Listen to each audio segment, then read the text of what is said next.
All right, I guess we'll call this meeting to order. Please rise and join me in the Pledge of Allegiance. Pledge allegiance to the flag of the United States of America and to the republic for which it stands, one nation, under God, indivisible, with liberty and justice for all.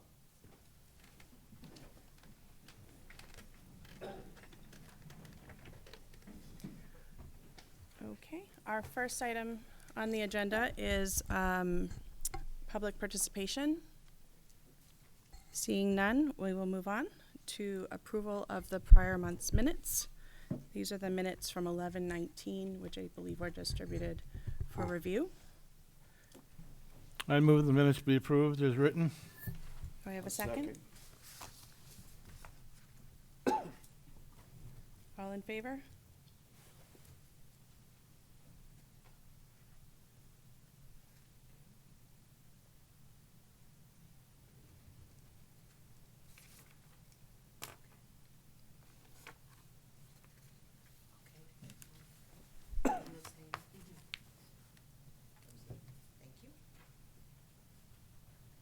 Thank you. All right, I'm going to deviate from the agenda slightly, just for the sake of flow. Let's start with the liaison team assignments and procedures. Pat was kind enough to share with everybody the liaison team list, the contact information for the department heads, and the liaison team information sheet. We already went over this in a prior meeting, so I don't think we need to go over it again. Does anybody have any questions about how the liaison teams function or how to get started?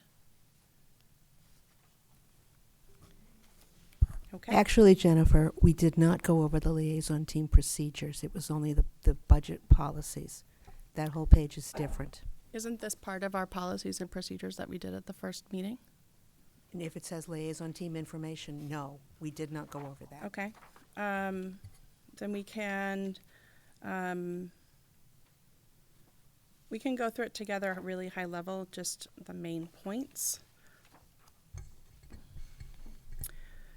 So as we all know, liaison teams are subcommittees of the budget committee. The meetings must be posted in advance per RSA requirements, and we have to abide by right to know laws.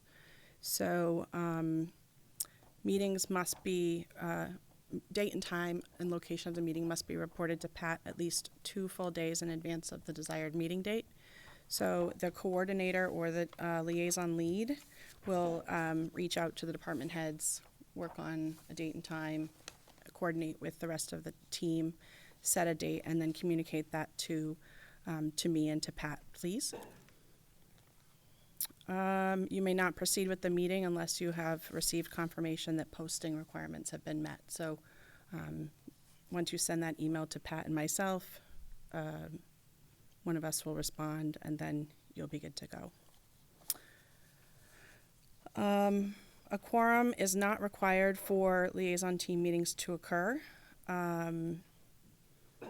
If a quorum is not present, a work session should be held and minutes should still be taken.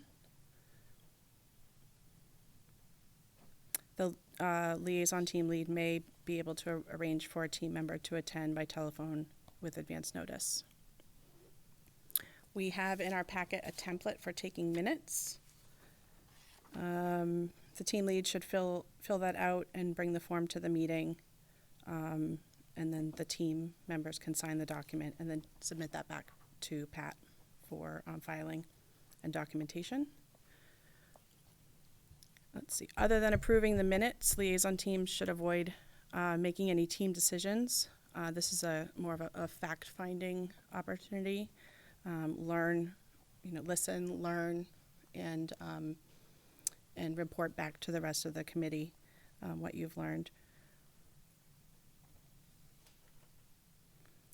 Something that worked well last year, and I think, Gina, you had done it, was to solicit questions from your liaison team prior to the meeting and collate them so that you have one united line of questioning, or one place where you can sort of document the answers to your questions.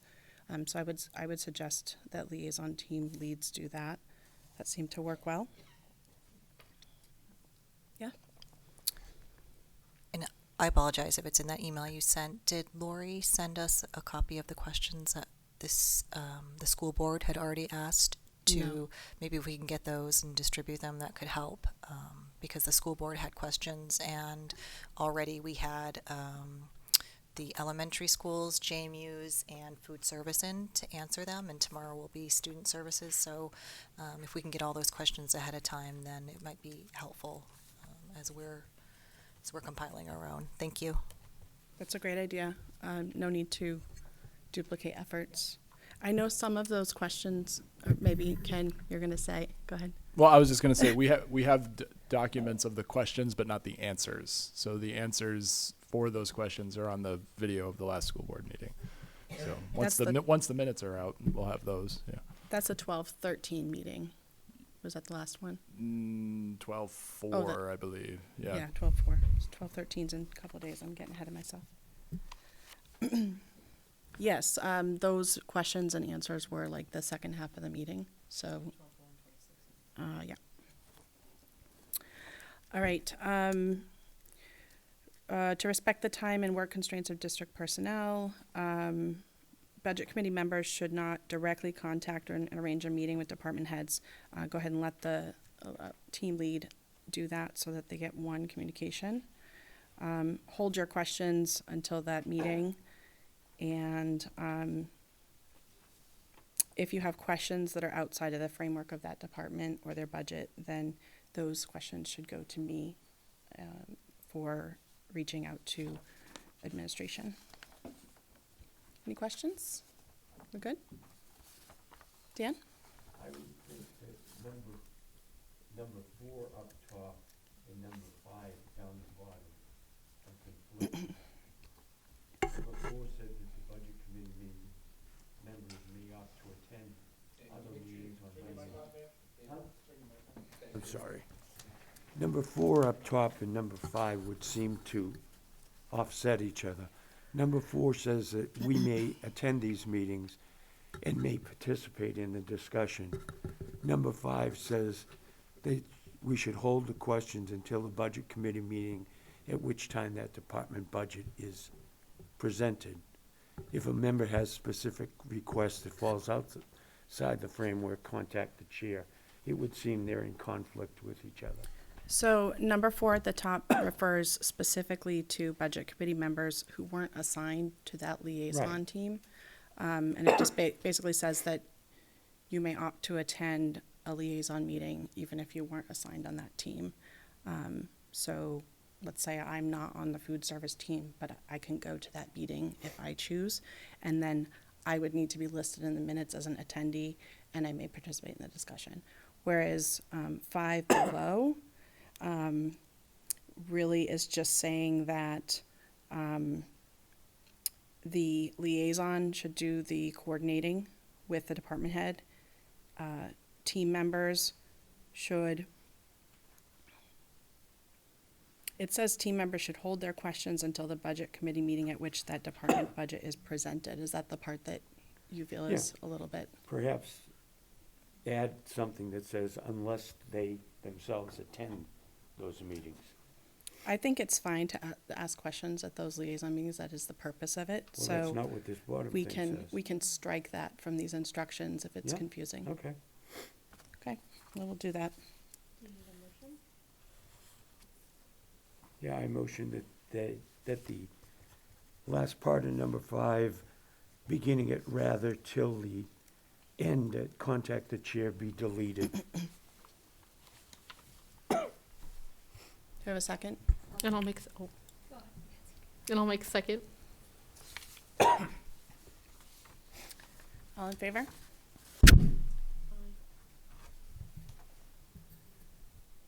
It's unanimous, Pat. All right. Thank you for bringing that No up. problem. Any other questions on liaison meetings? Okay. We have essentially the rest of the month of December to conduct these meetings. If you need to go into January, that would probably be okay, but please reference the schedule that we made for our upcoming meetings. In January, each week, we will be having department heads come to our meetings and provide some overview of their budget and answer questions. So you'll want to make sure that your liaison meeting occurs before your department is scheduled to meet with the larger group. Rachel? So I just want to make sure I understand. Did you say that you would like these wrapped up by December, or it's okay to go? So by January 7th, district-wide is going, and then January 14th is the elementaries, upper, middle, and high. You know, so would it be consecutive like that? Consecutive, yes. Okay. Just make sure your liaison meeting is complete before Okay. they I just wanted to make sure. I attend thought I our heard you say the end of December. So just wanted We, to double we check. have we have some time before those meetings start, Got yes. it. Thank you. Any other, Marie? So is it customary to have one liaison meeting per liaison group, or do you usually have more than one? One per department. Okay. Any other questions? Okay. All right, look forward to hearing how those go, since we spent a lot of time thinking about whether to hold them or not this season. So hopefully there'll be some great conversations and bring some good info back to the group. All right. Next item that I want to address on the agenda is the proposal of BudCom mission statement. So I had emailed out in November a suggested mission statement for everybody to review. It's been a bit since we've reviewed it. Does anybody want me to read it? Yes, please. Okay. Ken, did you have a question? Okay, great. All right, so this is my proposal, and it's just a proposal. It's not set in stone. This is a discussion, and I want your input and feedback. I just think it would be good for us to have a mission statement for this committee to define what our purpose is and get real clarity on what our role is in this process. All right. The Merrimack School Budget Committee is committed to ensuring the financial accountability, responsibility, transparency, and sustainability of our local school district. In accordance with RSA, and I didn't fill it in, it's 32 something or other, the Budget Committee plays a crucial role in overseeing public funds and is entrusted with the authority to determine and put forth to the voters the total amount of the district annual budget for the following fiscal year.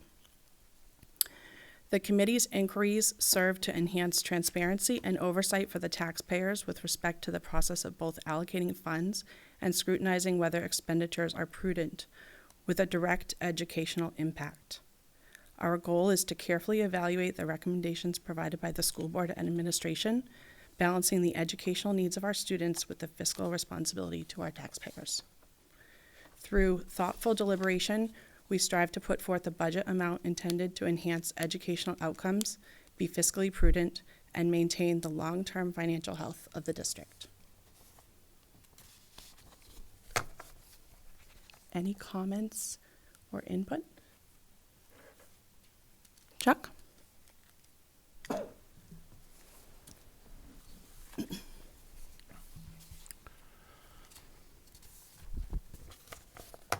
I think this is looking for a solution to a problem that doesn't exist. Our mission, quote unquote, is defined by the state legislature in RSA 22 or 32.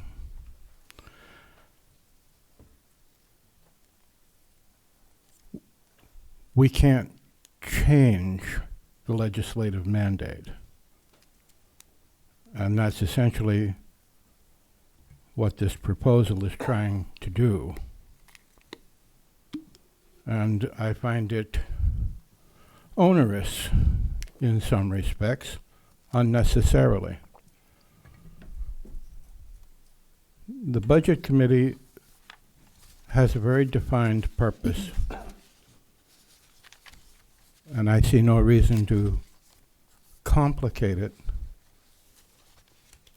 with controversy in a mission statement.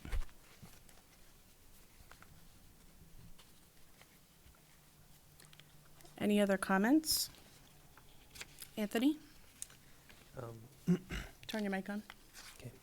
I thought it was a pretty respectful summary of what RSA 32 says. I thought it was nice. Rachel?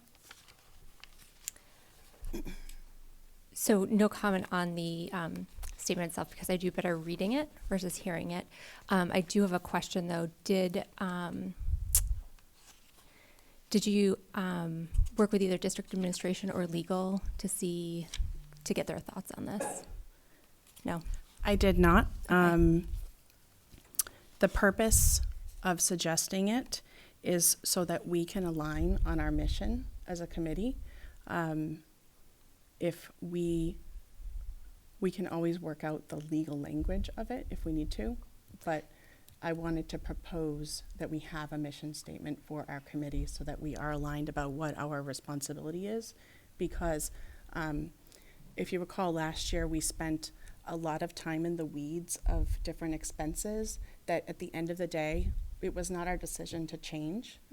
And so I want to make sure that we as a committee are, again, aligned and thinking about what is our role, what have we been given the power to do by RSA, and what we've not been given the power to do, so that we're not wasting time on some of those other matters.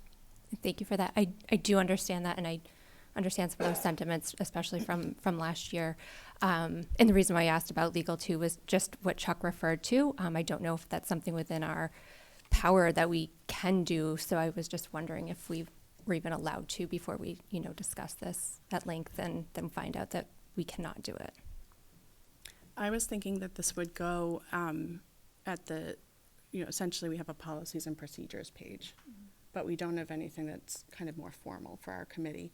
If you look at the school building committee, they actually have like a full, I don't know if it's called like a manifest, but they have this is our mission, these are our guidelines, this is what we can do, and it's a little bit more formal than what we have. And so I was thinking that we could put something like that together and really just kind of codify this committee a little bit more. Where is the policy authority in the legislative mandate? Where do we derive any authority in making policy as a committee? It simply doesn't exist. The For legislative, good reasons, it doesn't exist. the legislative mandate gives us our charge, so to speak, says what the committee was created for, but it doesn't talk about how we conduct our committee. And so I think we are within That's our... true. It doesn't talk about how we conduct our committee, but we only have the power that is given to us by the legislature. We have no authority to create new power or new policy. It simply doesn't exist. I don't see it as creating new power or policy. I just see it as a clarification. Well, you said this it was committee. a policy position. I see it as a clarification of our role. A clarification of our role. I distinctly heard you say policy. Pat, do you have a question? No, I have a comment to make, if I may. The Planning and Building Committee is a committee that was established by a warrant article of the Merrimack School District, and its bylaws are approved by vote of the Merrimack School District. The Budget Committee was established by a warrant article under RSA 32, and its guidelines are RSA 32. So the two are totally separate committees, and they're run separately. Okay. That's the reason that there's bylaws for the Planning and Building Committee. Okay, good to know. Any other comments? Dan? I'd move that we get a legal decision as to whether this is in conflict with the RSA before we move. Gina?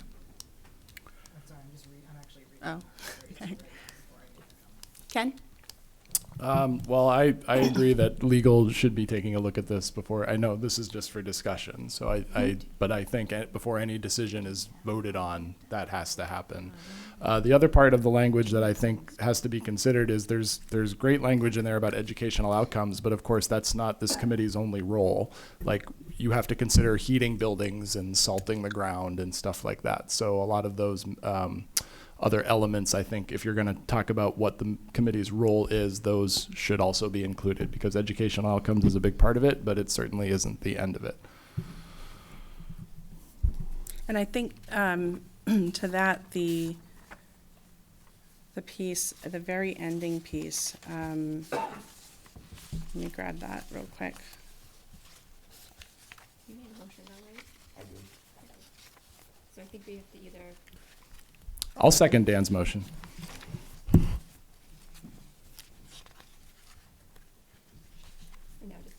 discussion if you want. Discussion. If there needs to be more discussion on the motion. Would you mind repeating it, actually?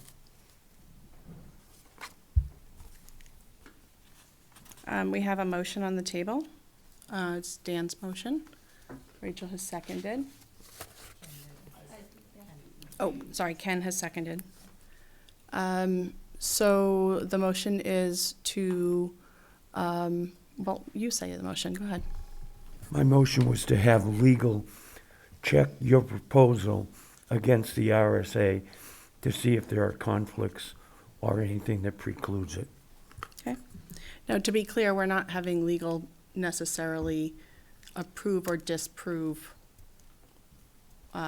whether we can have one, I mean, or the language. What are you asking for legal to I think they review? would tell us whether we can or cannot. If it's in conflict with the RSA, then obviously we cannot. And I think that's where we need to have that kind of input made. Before we jump to going to legal, and Chuck, I know you have a question, give me 1 second. Before we jump to that point, is there anything else that you all would want included in such a mission statement? Well, we have a Point motion of on the order, table. please. Yeah. Point of order. There is a motion on the floor. It's That's been true, there is a motion on the seconded. floor. It's So open let's for go ahead and, discussion. let's go ahead and, Having discussion? I would think so. Thank you very much. This is a waste of time and money. It is particularly clear you all swore an oath to uphold the laws of the state of New Hampshire. They are clear. You know they are clear. They have been told to you any number of times. And to now suggest that somehow or another we should get a legal opinion and go down that road for the purposes of satisfying, I can't imagine what, it's absolutely absurd to be spending administrative time and money on something that just doesn't need to be done, can't be done. And on top of that, as I said, there were onerous things in the mission statement as well. And I really don't want to have a contest about what they are here this evening, but they should not be masqueraded as some innocent mission statement and create a controversy where none should exist whatsoever. Follow the law, do your job, make a budget. That's what we ought to be doing. So I'm not trying to create a controversy. So Well, you have already, if But I have to speak like this about this in these very blunt terms. It is now a controversy. Marie, do you have a question? Well, I have a comment. Number one, I think the the mission statement itself is not a terrible idea, because I think it could potentially clarify for our constituents what our job is. Because I think there may be some people that are not completely clear what the budget committee actually does. Is that our fault? No. But a clarification type statement might be helpful. So I would not dismiss it out of hand. I agree that it's a good idea to have it looked at legally.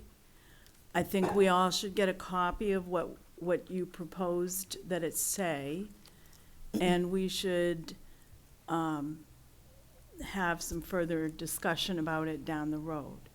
We're not making any decisions tonight, for sure. For sure.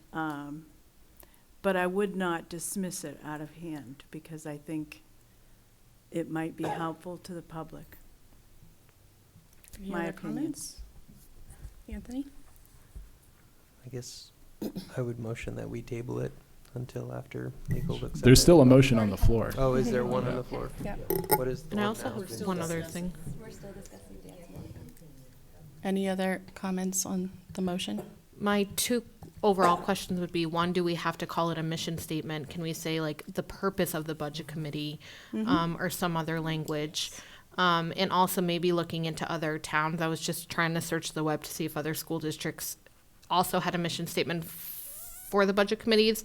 It looks like the town of Londonderry has one on theirs. They do call it their mission, but that's for the town and the school district. So it may be I can't even talk. It may be worth taking a look at what other towns do and see if we can not align per se, but get some ideas from theirs. Good idea. Gina? Thank you. I was going to say the same thing. Maybe not necessarily call it a mission statement, but rather a summary of RSA 32, because I'm sure that not a lot of people are aware of that. I mean, I was just reading through the whole thing. But I think if we can give a summary, I think that would be helpful, but maybe not, call it a mission statement. Show we're taking what's actually already written, and not, doesn't have to be necessarily approved, because we're taking the wording from there and summarizing it. So that's just my 2 cents. Great. Chuck? I would remind the committee that there is a motion on the floor to take action, which is going to have a financial and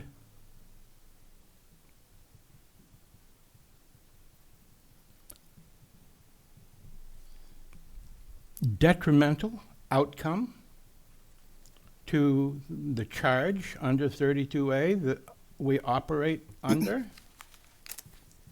That is action. It's not something we're going to do at some other meeting after we've thought about this or thought about that. We are shooting from the hip, trying to do something to solve a problem that doesn't exist, and trying to change state law for which we have no authority to tamper with. Okay. Any other comments? Shannon? I like the purpose of, I like having a purpose, a summary for our taxpayers. I've heard many taxpayers ask, like, what is our role? What do you guys actually do? And having something out there for our taxpayers that we can just give to them to let them know what we do is helpful. I do agree that having a thoughtful look with legal is the right, prudent thing to do. I don't think we're causing any conflict. I think that we are being reasonable and we're trying to do what the taxpayers want, to be able to look at what we're trying to accomplish and to feel good about, how we're spending our money. So I would agree to continue to, I believe it was Dan's motion, to have legal look at it. Yeah, and one more thing in addition to what you said is I think the transparency piece is really important. folks understanding what this committee does and doesn't do. And then also being transparent, putting it out on the website, giving people an opportunity to be a little bit more educated about what what the purpose is of our committee. So I would accept that. Thank you. Chuck? I have no trouble taking the high ground here. This is not a direction that we should be taking. It simply isn't. And it's going to bite us in the Bond Dunes if we pursue it. Thank you. It is outside our charge from the legislative mandate, and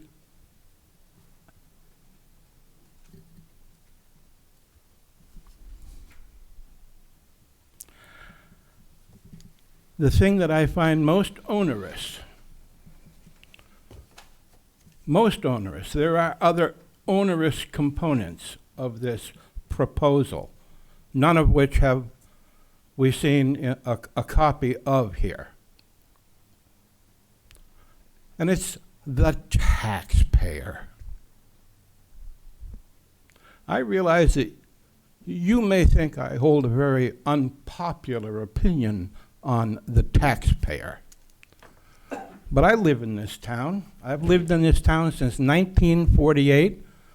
I've held multiple public offices in this community. I am a participant. I am well acquainted with government and how it functions. A long experience. And I will tell you that the taxpayer is a red herring. That is not what we are charged with by the state in terms of our authority.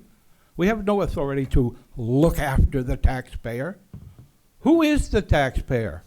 What do you know of the taxpayer? All these taxpayers that everybody talks to that want the budget to be scrutinized and looked at in some parsimonious way that satisfies them. Who are these taxpayers? Do we hear from InBev? Do we hear from Getting? Do we hear from Elbit? Who are these taxpayers that call and want transparency from the Budget Committee? And why do they have some special status in our community over and above all the other community members? And then on top of that, you must be referring, I interpret, the residential taxpayer. Because the commercial and the industrial don't vote. Only the residential taxpayer votes. And so everything in town is relegated to a minority of a minority and now represented as a special interest that somehow or another in the education of children, we have a mandate to look out for the taxpayer. Oh, if only we had that mandate at the state level, how nice that would be to look out for the taxpayer. But by continuing this line of thought, all we are doing every single year is fooling ourselves. That somehow or another, if we had a lower budget, that our taxes would go down or that they would be acceptable.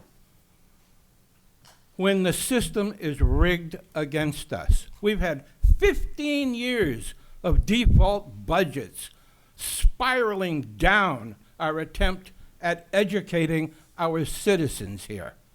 This is public education. Everybody benefits from it. To have an engaged and enlightened and educated public.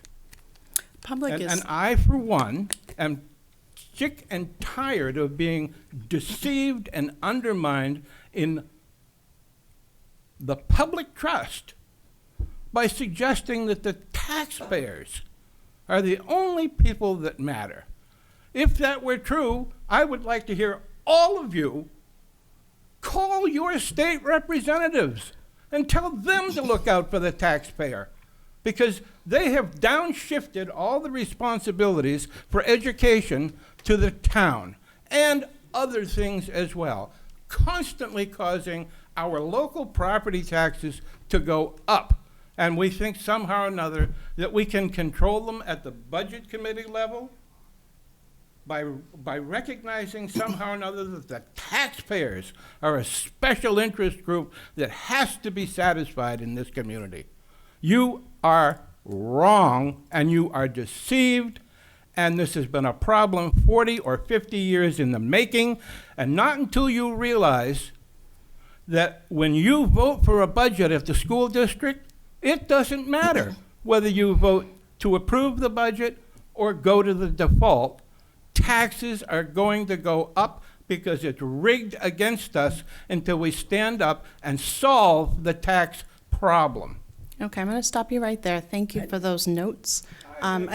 You have no authority to stop me. Yes, I do. You as do the not chair. have any authority to suddenly say, okay, stop right there. If you think We have you do, other you comments. are sadly mistaken. Chuck. You may want to take other comments, and by all means, I want to hear everybody else's Great. comment. We're gonna But move don't on. you admonish me in a public meeting as an elected representative to stop. Thank you. I'd like to call a question. Okay. Let's go ahead. Dan, would you like to restate your motion? I'd like to amend the question. Okay, go ahead. I'd like to table the request to put this to legal until such time as each member of this committee gets a copy of what you have proposed to be able to read and discuss, and then move on this from that point. I did email it out to everyone before the 11/19 meeting. I'm happy to print for another time, just in full That's my transparency. proposal. It has not been seconded, though. Do we have a second on the tabling of this? What was the motion, sorry? The amended Table the motion. It was, Request it was until everybody amended gets a so that copy. we will not contact legal until such time as every member of this committee has a copy of what Jen has proposed and has a opportunity to discuss that. If at that time we want to send it to legal, I would support that. Seconded by Shannon. I call the amendment. Let's call it for a vote. All in favor of the amendment, please raise your hand.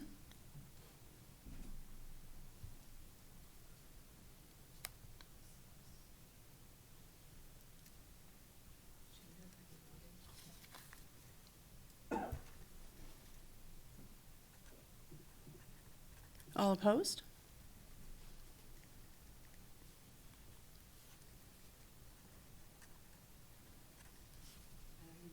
I'm going to abstain.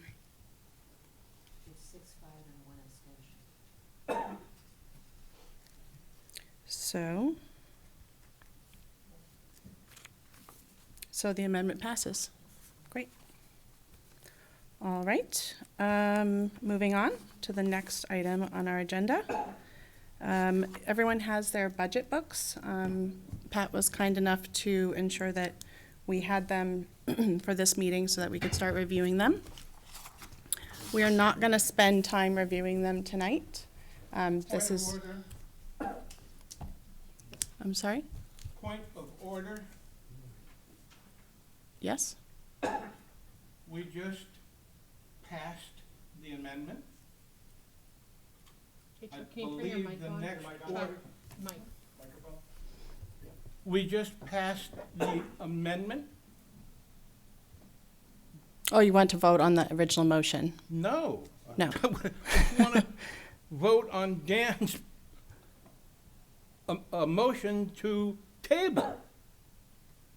Was that a separate motion? Yes, we just amended his previous motion. That motion is still Oh. seconded in discussion. Okay, so we're going back to the motion. So you amended the motion. So I propose that we table the initial motion. We're tabling the motion to go to legal. That was the original motion. Yes. Okay.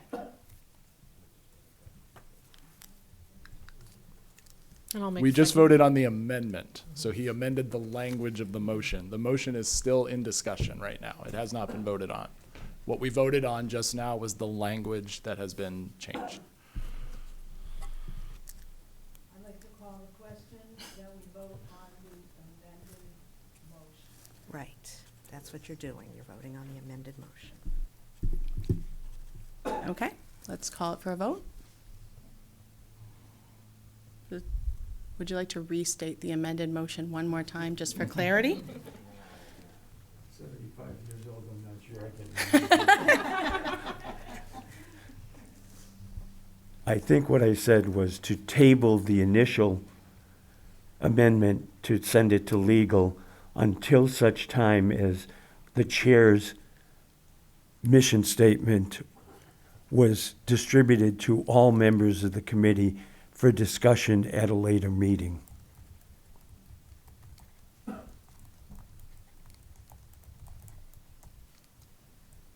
Okay, can we have call that to vote? Need a second? I'll make a second. No, it's already done. It's already been The seconded. amendment was made an amended motion, so we're back to, Tabling motion. yeah. Well, that's what's that's what's on the table right now. Go. So we're clear to vote?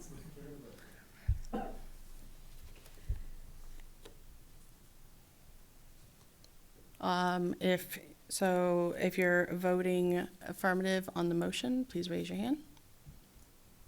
This is the motion to table until we have a written copy to review at a later date. 7.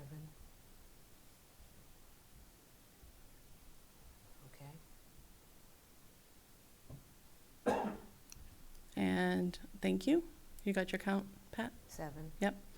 All opposed?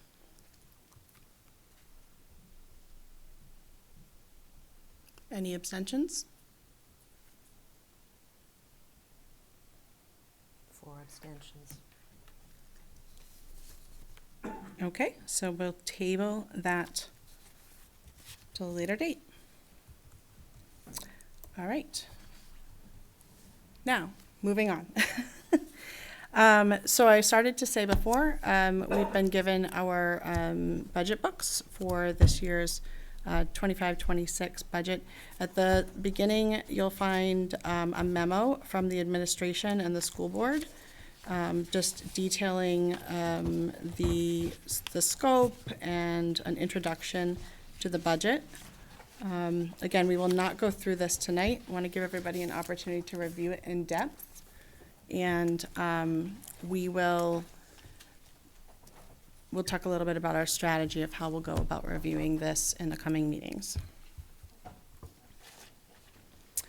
All right, so the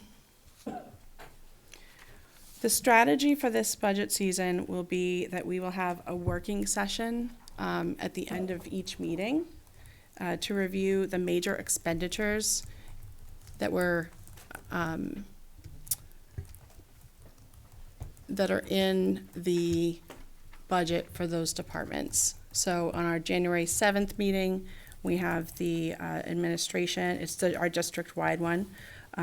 We have the administration who will probably do a very short overview of their budget. And then we'll have a little bit of a working session to review that portion of the budget specifically.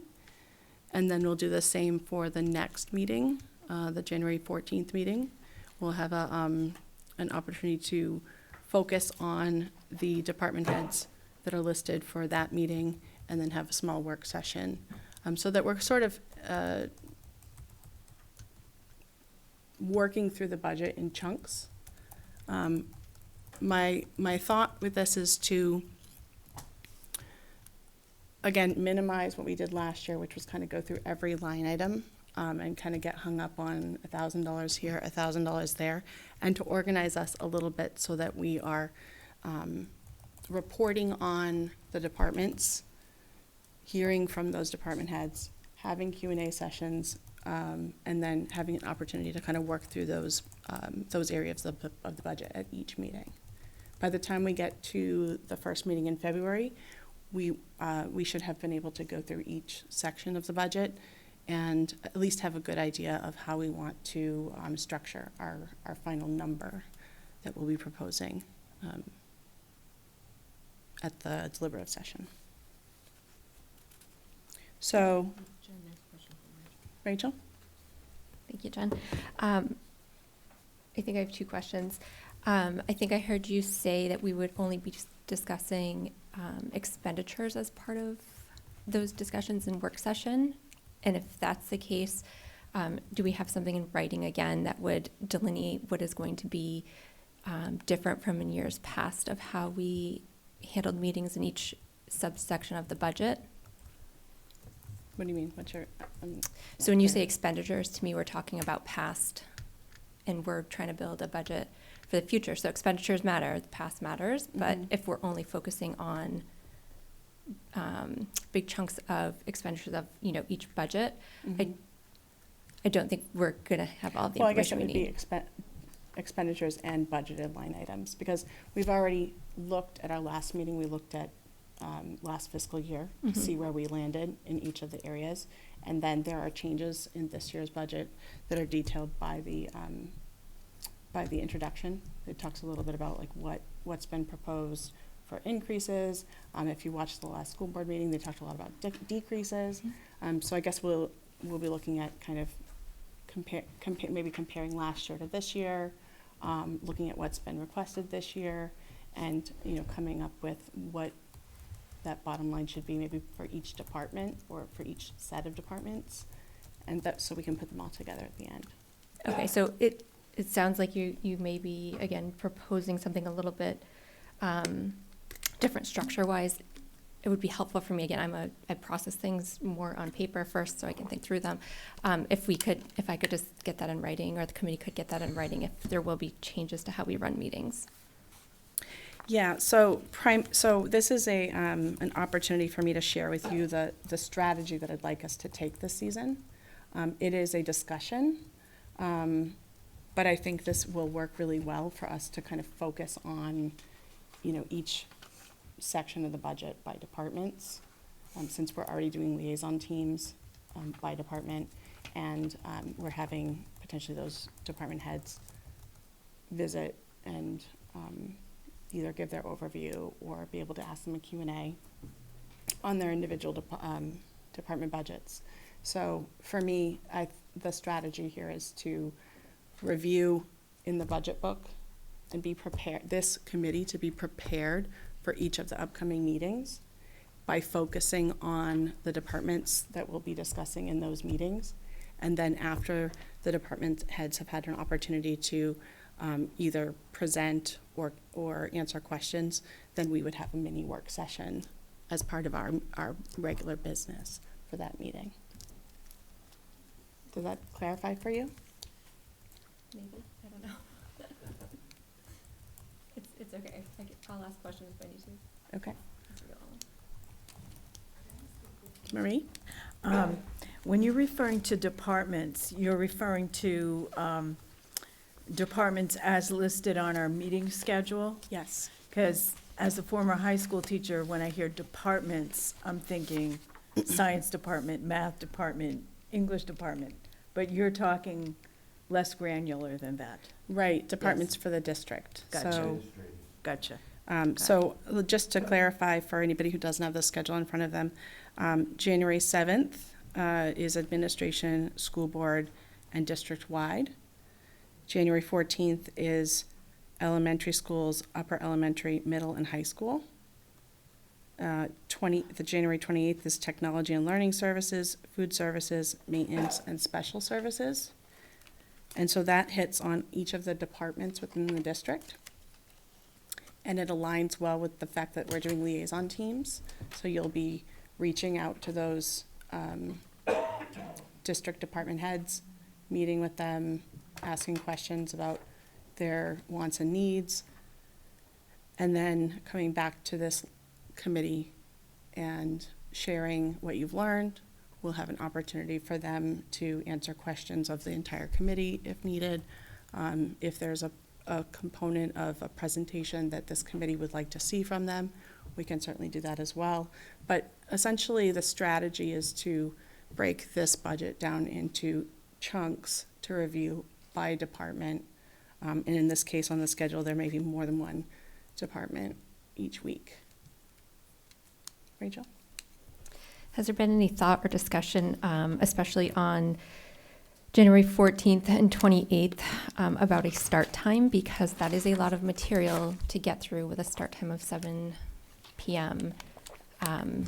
Again, not taking past few years into consideration. Last year, I think, was a little bit of an anomaly, but that's a lot of material to get through if we start at 7 and don't want to end at midnight. Yeah, so this season, I really envision that we wouldn't have each department give a presentation at every meeting. At our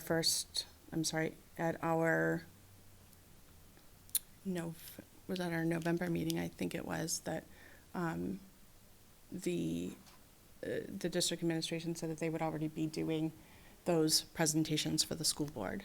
And those are recorded meetings, and we can all watch them and get the information firsthand so that we don't have to re-ask all of the same questions or have them do the same presentation again. If there are specific items in that presentation or from that meeting that you would like to explore further, then I think we should, by all means, we should ask them to share a specific slide or go over a particular area that is of interest to us, but not to duplicate the work that they're already doing. Does that answer your question? No, I asked about time, but. Well, okay, so let me move it back. Yeah. By not having them present at every meeting and go through their entire presentation, we will be reducing the time that it takes for each of those departments. Gina? Can you just remind me, I know that we voted on whether or not we're not going to have liaison teams. Did we vote on, they said remind me, if we were not going to have administration present to us separately? We did not vote on that. As the chair, that is the strategy that I am suggesting for this year, because we don't want to have 5-hour meetings. We don't need to see the same presentation over and over. We can review the presentation that's already been given publicly, and then we can specifically ask those department heads to address areas that we want to know more about or that we have questions about. Could I make a suggestion for next year that we do something like we were talking about, like a mandatory session, for budget committee and for school board? Because I know a lot of times it's hard, when we come to this committee, we know, it's going to be Tuesdays. We may not necessarily be available on days where the school board is with, we didn't really have a lot of, notice when they were, they're going to be, doing it on this Monday. So I think it's really important, and I don't want them to be repetitive, and I want to be respectful of their time, but you do lose something with not being live, even if you're not able to answer questions. I think it would have been beneficial if we could have seen that in person, because it's just a big, and I'm not saying it's not a good thing, it's just a big change from what it was, and definitely some changes needed to be made. But yeah, I mean, I went, so, but I'm just thinking for people who are new on the committee, I think you kind of lose something by not having it presented to us as well. So, Jen, could I Yep, Marie? comment? I watched back both the December 2nd and the December 4th meetings, which I think were the two presentations that the board has seen to date. And I watched them very attentively, and in each one, I took over 4 pages of notes and questions. I was assuming that from that, I would generate some questions, and then on January 7th, when the administration attends our meeting, we'll get to ask our questions. Yes. Yes. That to me seems like a pretty efficient way to do it. But I'm new, I don't know what you did before. But it's, for me, I think it works. But you gotta really pay attention and take notes and get the questions in your head while you're watching it. That is the strategy that Yeah. I'm suggesting, and although it does require that this committee does a little pre-work for our meetings, I think it will be more efficient than us just showing up and listening to a presentation, and, you know, in some cases, maybe not having an opportunity to get into our work session, because we run out of time listening to presentations that have already been given, and are recorded. So, Shannon? I went to one of the meetings and then watched one of the meetings online. I felt like I got the same experience as if I was in the room. They're not asking questions. You're not allowed to ask questions during the presentation. I thought that I was able to pause and stop and write thoughtful notes and questions for myself to be able to reflect back. And I was able to do it when it was a good time for me as a family, so that I wasn't doing it during dinner time or anything like that. I just appreciated the ability to either go to the meeting or watch it later on. So I appreciate both, and I want to be thoughtful of administration's time. Having to be able to do that 3 times in a row, I'm sure is just, I just think we can do our time and their time better spent if we do our homework when it's at a better convenience for us. So thank you for that opportunity. Thank you. Any other comments, questions? Anthony? I guess since we're just on this topic, I believe by RSA, like we, the budget committee, are really the responsible party for putting forward the budget. So I just wonder if that were going to be the precedent for future years, if perhaps the presentations could be made to the budget committee and the school board could watch them online. To be clear, the administration, the process that has been in place is that the administration makes their recommendation to the school board, and then the school board will review that and potentially make adjustments or suggest them to make adjustments. And then once they have finalized that, they usually present it to us. So I'm anticipating that in January, they will have gotten the feedback from the school board and made any adjustments, which is why I didn't have them present today, because they've not had an opportunity to kind of come up with their final recommendation, and doesn't really make sense for us to, you know, review it when things can change, which we saw. In fact, last year, we spent a lot of time reviewing, then we got to the end of our process, and the school board had last-minute changes, and then we sort of were playing catch-up So based on that. forgive me, so I think, I just want to try to play that back. Tell me if I'm misunderstanding.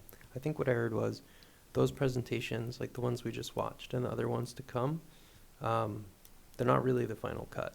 And so there'll be some changes and stuff. But then the plan isn't for us to ever see the final cut. We can certainly have them present to us their final cut, as you call it. But I think that we don't we might get maybe an abbreviated version of it. I don't know if we need the whole presentation, Okay. if Peace. only a piece of it is changing. Gina? I appreciate everyone's opinions, and I do agree it's more convenient for us to watch it at home and at our leisure. And I do agree that, you know, not having every single department represent to both the school board and us, but I mean, we are elected to these positions. I mean, we are charged with, you know, the budget. So I, myself, do not think that it is too much of a burden if the school administration comes and presents to the budget committee as well. Like I said, I agree that there are time savings that we are putting in place, which is great, but I still feel that, you know, our purpose and our committee is important enough that it does warrant a separate presentation to us. Maureen? I wasn't on the committee last year, but it seems like using that process short-circuited a little bit at the end to the point where maybe you weren't able to be quite as thorough. I don't really know what happened at the end last year, but I keep kind of hearing little murmurs about, we don't want to do it like we did last year. And I'm thinking that, I know I saw that there were a couple of meetings that went really late, like midnight or 12:30 or something. And I'm thinking, at that point, are people like rushing to get it done for a deadline? And if we could avoid that in some way, that would probably be a good trade-off, don't you think? Just my thought. Rachel? So I just want to say, I agree with you, Gina. I mean, we are here, we are elected, this is our job. We should be hearing the presentations after the school board has made, their recommendations to administration, what they want to see. I think just to loop back on that, I think that the discussion over the past 2 meetings on whether we do liaison teams or not, that could have been a consideration on where to save time and efficiency, but the committee felt strongly that they were important. So I think we have the duty to do both things, at this point. Just to say, last year, Marie, you brought it up. Last year, there was just a lot of discussion, and there would be a lot of discussion, a lot of time spent on certain items. And so maybe it was just more of, we need to be mindful of managing discussions at some point, so we're not going until midnight if that's the case. What worries me is having 4, departments up in one meeting, and if we do get into, fruitful discussions, and it's, stuff that everybody wants to hear about, that's when it's hard to say, time out, it's time to end those discussions, or we have to table them. So again, I think it's just being mindful of, what we're talking about, the total dollar amount that we're talking about, how much time we put into that, in consideration of all of our time. But I do think it's important for us to, be presented that final budget from administration, as well as do the liaison teams as voted on by the committee. Gina?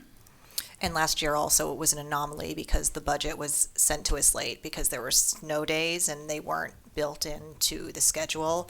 So I think that was one of the reasons also why we ran into that. And then also when you have, 20 students showing up, to talk about a specific area, there were just some very hotly debated, areas. So, and I agree with you, we shouldn't, get down into the line item, but there was quite some conflict between the 3 bodies, administration, school board, and budget committee, and it almost seems like sort of a mission statement. We should all be in agreement on what our specific duties are between the 3 bodies, so we can present a unified front to each other and to the public. Mackenzie? And I think it's great that we are doing the liaisons again this year, and that as part of the minutes for those meetings, we do have this sheet to fill out. But I guess my question is around, would it make sense to have actual minutes that are taken during those meetings of what people asked and what the responses were, and then have those sent out to the whole budget committee, so that way people at least have a heads up as to what was talked about in those meetings, and we're able to review them before we actually meet as a whole committee. That's a good suggestion. I know last year we had the liaison team leads presented back to this group with some sort of a write-up. Most of them just kind of like read their summary of what had happened. But perhaps the leads, instead of just doing a summary, maybe you can share, these are the specific points that we hit on. We asked these questions about these areas of the budget, and have a little bit more detail. I think that's a great idea. And I Rachel? think you brought it up at somewhere towards the beginning of the meeting, but for the liaison teams, if we are already collecting questions for those departments, let's say in Excel or Word or some other format, those can then be incorporated as part of the minutes, I think, for the answers, and then that too could save time and documents the process. Yeah, we certainly don't need to read through all No. of the questions at our meetings. You may have noticed I'm sending out supplemental information before each meeting, and so that would be an example of something that I could send out. Perhaps we could even, if you want to, and I'm open to this, we could have individual committee members give your questions to the lead to include in their conversations with the department. And then, once they have those conversations, they can send me their output of those questions. And then, and then I can send that back out to the committee so that everybody has an opportunity to present a question, even if you're not on that liaison team. And then we all can review the answers and kind of what happened at that meeting prior to coming together, so that we don't need to review them in person. So one question though, and maybe it's more for Pat, if that were the case, if Q&As were incorporated as part of minutes, do they have to be, would it be sent out to the committee as draft and then voted on like we do meeting minutes? I guess from a procedural standpoint, is there something to consider there?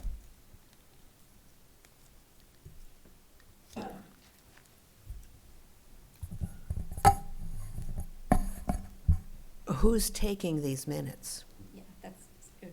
Yeah. That's the big question, Yeah. because it's not me. Right. It would have to be up to the Yeah. And liaison team. that's one of the reasons last year, when we learned we had to take minutes. Mhm. The fact is, for many, many years, the liaison lead gave a report, a summary of what happened at the liaison meeting. And that summary got put into the minutes here at the Budget Committee. When we realized we had to have minutes of the subcommittee meeting, we wanted to make it as easy as possible for the lead.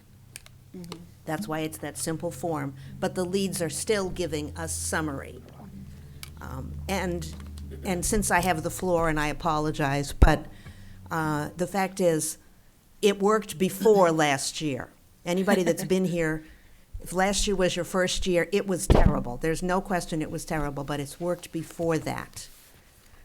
There was one time that, I can't tell you the number of times administration has said that they like the fact that the different budgets are brought up, because different questions get asked by the different groups, and they like the fact that all kinds of information is out there. It's 3 times that they give the budget. That's okay. That's 3 more times that the public has heard what is going on. But it's an opportunity for the school district to publicize their budget.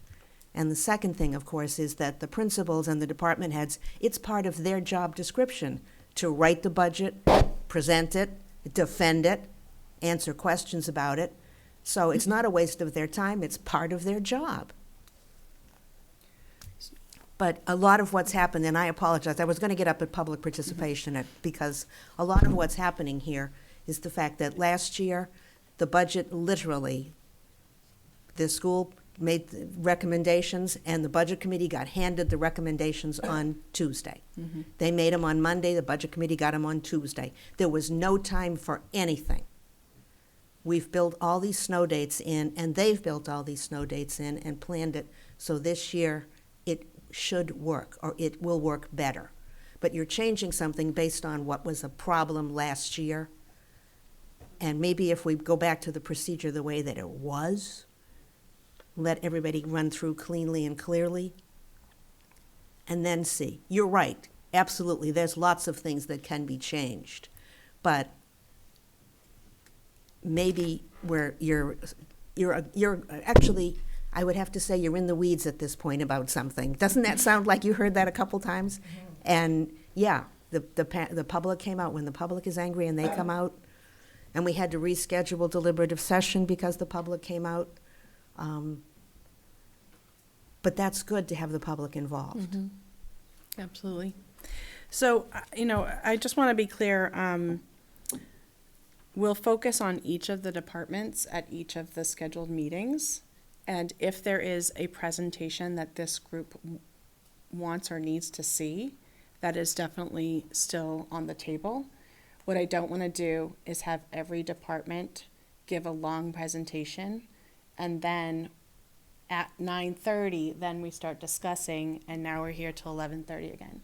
So I will decide ahead of each meeting whether it's going to be whether there will be a presentation or some sort of abbreviated presentation, what exactly that will look like. I'm hearing from the committee that you would like to hear directly from department heads about their budgets and still have an opportunity to ask questions, which I think is the spirit of the strategy altogether. But in the interest of time and giving our committee the opportunity to do the work that we have been charged to do, I think that we do need to ensure that we have work session time at each of those meetings that is focused on those departments and not spend an entire meeting listening to presentations and then try to do one work session at the very end. Marie? I would just like to suggest that doing it in that fashion, we probably would be able to get a lot more questions answered. The time could be used that way. And I'm looking at the January 14th meeting. The budget reviews the departments. And on the December 4th school board meeting, I saw the elementary schools and the upper elementary school present their presentations.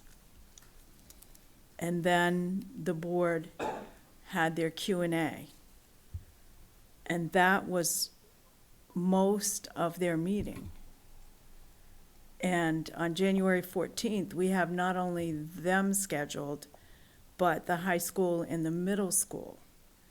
And I don't see how we would hear all four of those presentations and then be able to adequately answer or ask and answer questions we might have.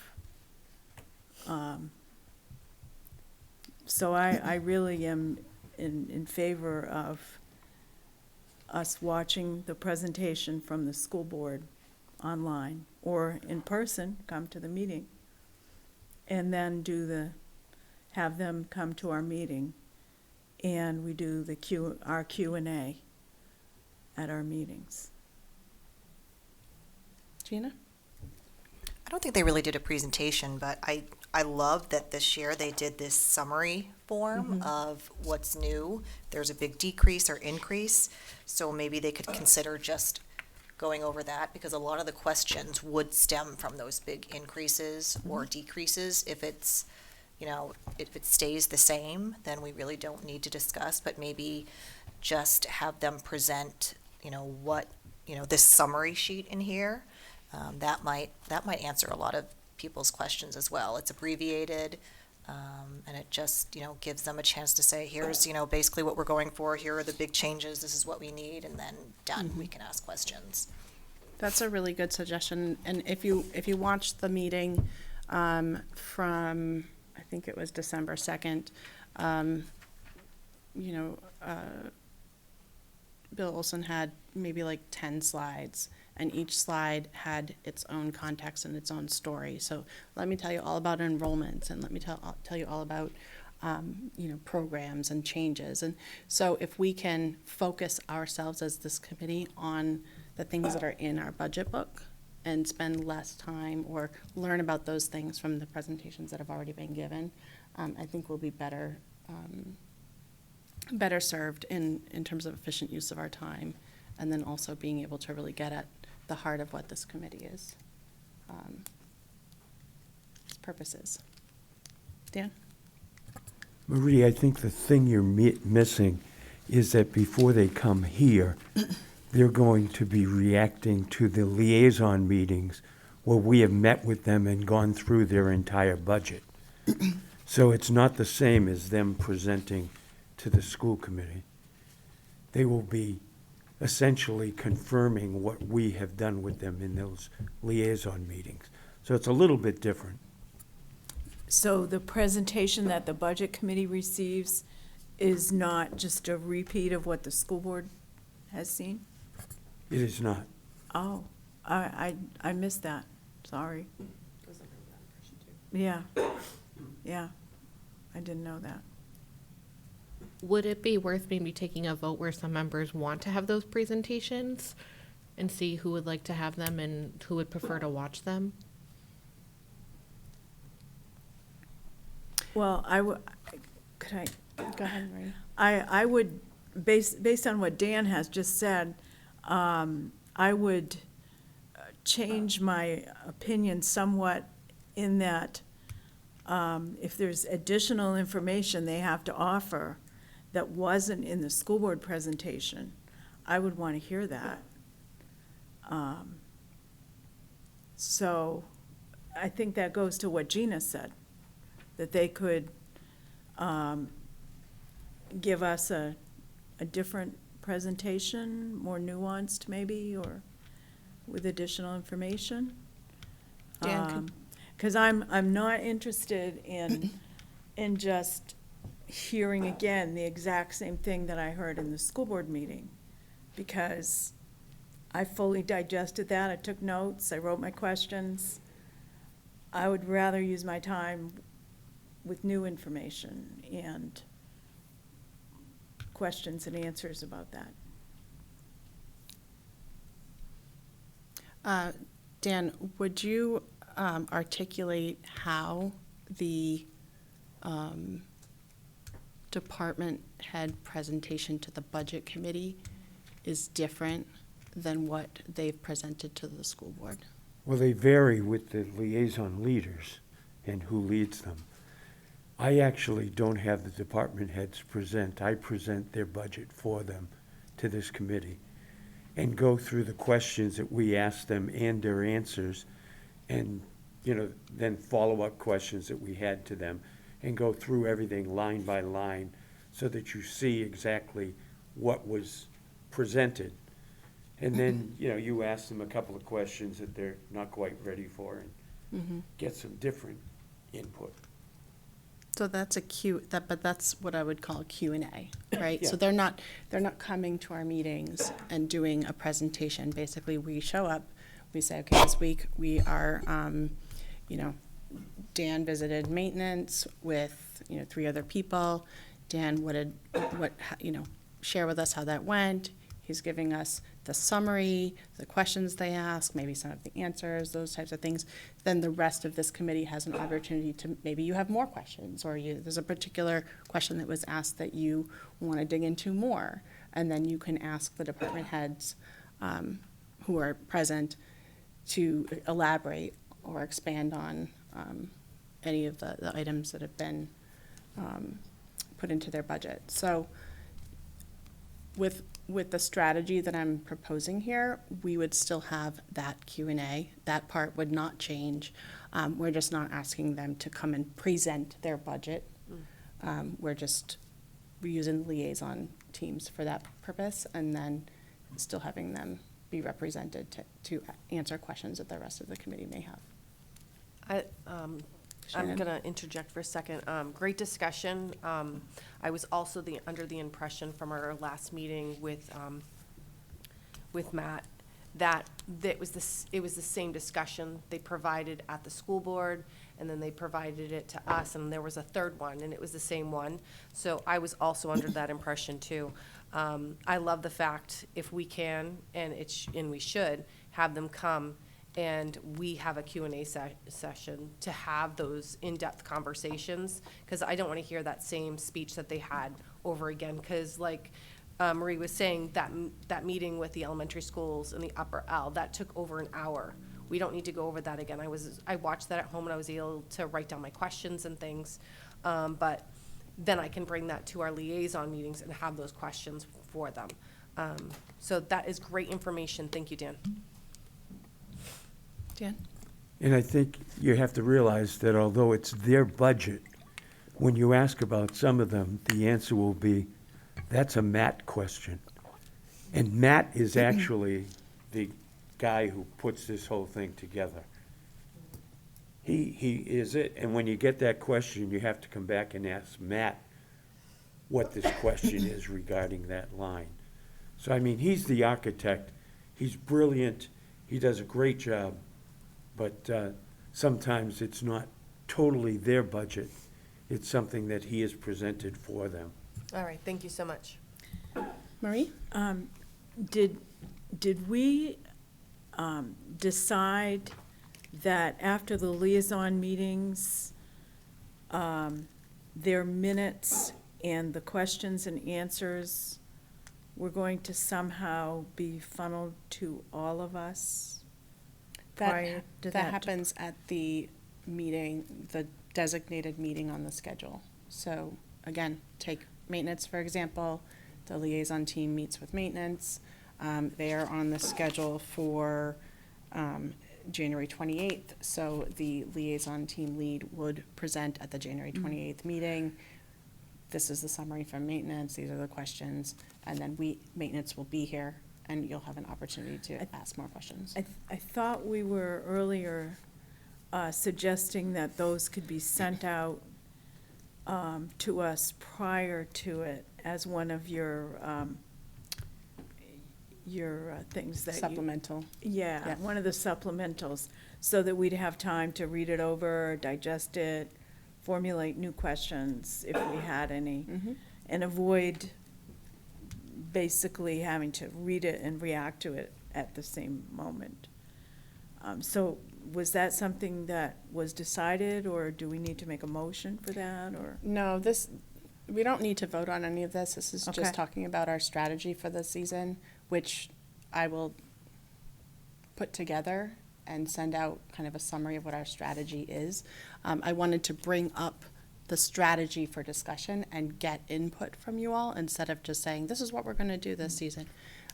So I think your suggestion is very much in line with what I was thinking, is that we would have an opportunity to provide input on questions for the liaison teams and then review those, the answers and the summaries. They can still be presented by the team lead at that designated meeting, but that wouldn't be the first time that we're seeing the information. We'd have an opportunity to maybe, like you said, think about your questions ahead of time, or if something is mentioned or answered in a question, you can go into your budget book and look it up. I felt like last year we spent a lot of time being like, where is that? I have a question about that, need to find it.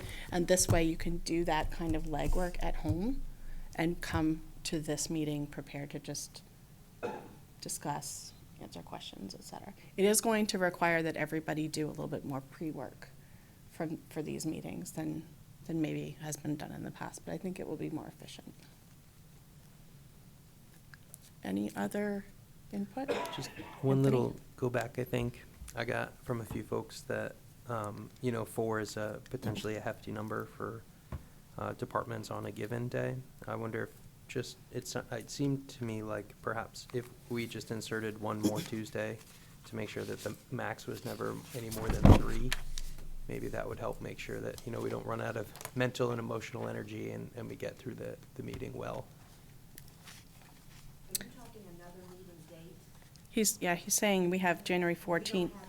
We don't have the luxury of a fourth Like, meeting what's date. going on January 21st? The school board's meeting. Monday's a holiday. The school board normally meets on Monday. They're meeting on Tuesday. they bump us. We won't have the opportunity to meet. Not only will we not have the space, but the people won't be available because people are on other committee meetings, et cetera. So we just don't have a Okay, meeting that and they week. can't reschedule to a day that doesn't bump us? Sorry, I guess you guys have talked about that, but first I heard of it. Yeah. And there's a couple other missing days in here, but they're all off the table. Or I'll just set that as you think it through, if you see an opportunity, maybe that's something we can consider, and I'll stop it there. Could Yeah. we maybe use one of the snow dates? Like the 31st? Does say as needed, and that's why it says as needed. Yeah, I think we should try this strategy and see if we can get either more efficient review of each department at the meetings that are scheduled, and then if we find that we've run over or we've not gotten through all the departments that were scheduled that day, we can say, hey, do we want to take advantage of a snow date meeting next week and schedule the rest of the departments that we didn't hit, something like that. I think there's opportunity, but in terms of, we have a limited number of weeks to get through all of this before we back up against the deadlines for when warrant articles need to be presented, when the final budget needs to be codified, et cetera. So, any other input? Okay. Well, I think this has been a really helpful strategy discussion. I hope that everybody feels like you had an opportunity to share your thoughts and input on it. I will put together a summary and some guidelines and send that out as a supplemental email. All right, so the last item here on our list is, let me grab it. Specifically, questions and supplemental data requests. So I would like to know if anybody has already had an opportunity to start looking at either watching the school board meetings or kind of doing a little bit of research on your own about how the budget works. I know we have a lot of new people, so I thought it would be a good opportunity for us to just kind of get any questions or supplemental data requests out on the floor now, so that I can make sure that we have what we need to hit the ground running. Is there anything that anybody wants to bring up for discussion or for me to take as a takeaway? Caitlin?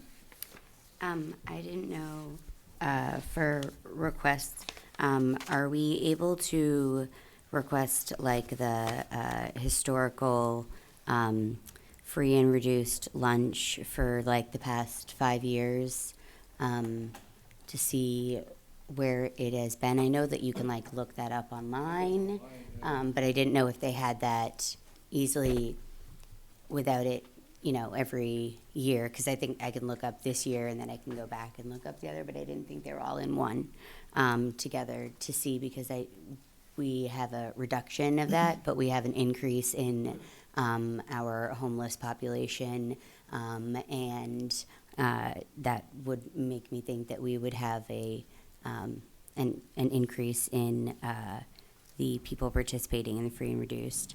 I didn't know if we could get if we were able to request information on the like on special ed contracts for like service providers to understand more of like their title, their job duty, and those kinds of things, and like all the, not just the service providers, but like the administrators, coordinators, school psychologists, behavioral specialists, neuropsych, the MTSS, and like Title I services, any of those kinds of things. Yeah, I can certainly request that. I think what you're making me think of is last year when we spent a lot of time talking about the YES program, and we had to sort of like educate everybody about like what the YES program is, and then everybody had 1,000 questions about kind of the components that go into that budget piece. So so that's actually a really good request, because then we can kind of get that information ahead of time, digest it, get an understanding of what are those contracted services, and put a little context behind the number that's on paper. So I'll definitely add that. Ken? And I know what Matt's going to say, because I've heard him say it in regards to free and reduced lunch. I believe he has that information, and I believe it's public too as well. But what he's going to say is many people who qualify for free and reduced lunch do not apply for it. So that's what his answer is going to be. Good. Any other questions or requests? I guess I had just a couple comments, observations Yeah. about what we should be maybe looking at based on watching the presentations from the second and the fourth so far. One, so just a funny thing, but so on slide 7, and it's from the December 2nd presentation, and it's in our binders as well. It was presented that the fiscal year 2026 administration's requested budget is $96.8 million. And for some reason, it said that the fiscal year 25 approved budget is 93.3 million. I'm not sure if that's just a funny kind of play on words. I know that the taxpayers are the approving body, and the taxpayers approved 91.3. And so that slide just kind of strikes as a little inaccurate. It's really so. I think that's the default budget. Well, but that's what they approved. So the approved budget is the default budget, which is 91.3 million. And so on the slide, it says that the approved budget is 93. That's not true. And it says that the increase of the fiscal year 26 over 25 is 3.5 million, when in fact, it's 5.5 million. So just want to point that out. It's a good point because, as we start to think about this committee putting forth a bottom line number, which is what we should be doing, we need to really consider whether we're putting forth a bottom line number that the voters are going to approve. Absolutely. And I made that caution last year to the committee, and I felt like it kind of fell on deaf ears, and then we went to the voting booth, and we ended up with the default budget. So I think we do need to be mindful that we really are looking at 96.8 million is much higher than what Yes. the voters approved last year. That's right. So we want to make sure that we make that distinction. 5.5 million. And a second note from that same slide number 7, it was presented about 21 minutes on December 2nd. Also at the bottom, it really surprised me. It says that, Matt describes the default budget that he has penned for fiscal year 26 as 95.8 million. And so that's a full $4.5 million higher than the year prior's default budget. And so I really feel like as a committee, we should just be looking at why is the alleged, default budget increasing $4.5 million in the span of 1 year. I've heard Matt describe before that the default budget is just the bare minimum for meeting all of our contractual obligations. Like, where is this additional $4.5 million in contractual obligations coming from over a 1 year span? I can answer that. So Okay. Health insurance is the bulk of it. I believe it's a 14% guaranteed maximum rate increase.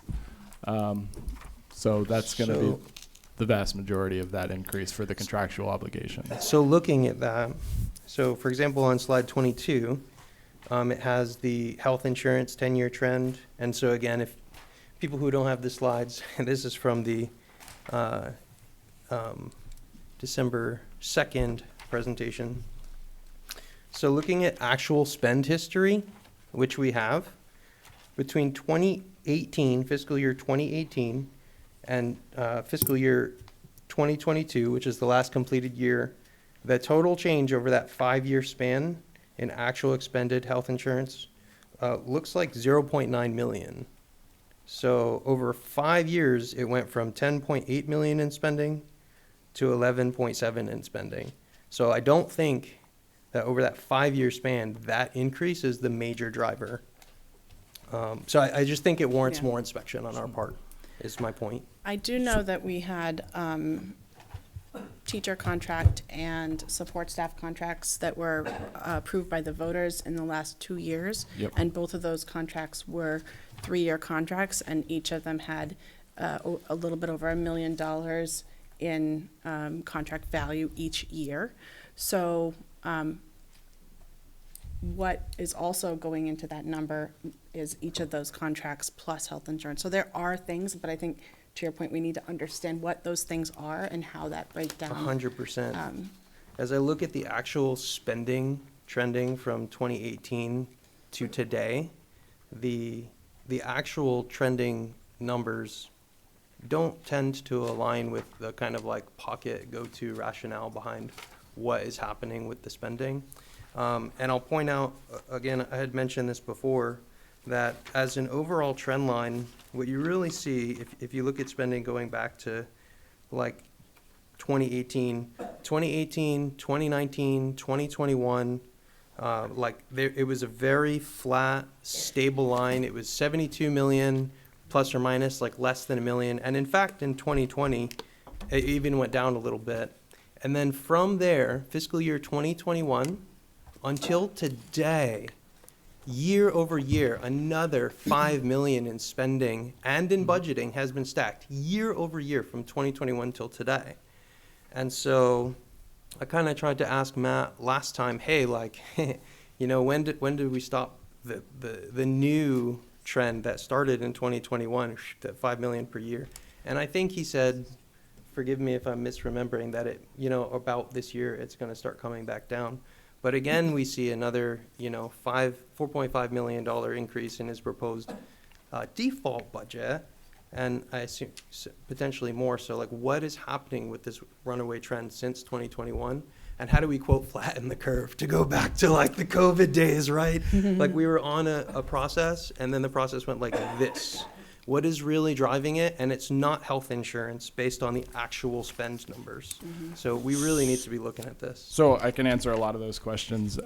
Previous to our current administration, we had a school board and administrative team that aimed to have a steady budget. They aimed for no increases whatsoever.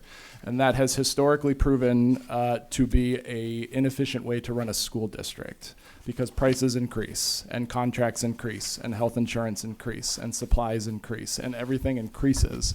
So we had an administrative team that solely sought to keep a steady line budget for those years. And then COVID hit. We lost a lot of teachers. Health insurance rates went down because people weren't putting in health insurance claims.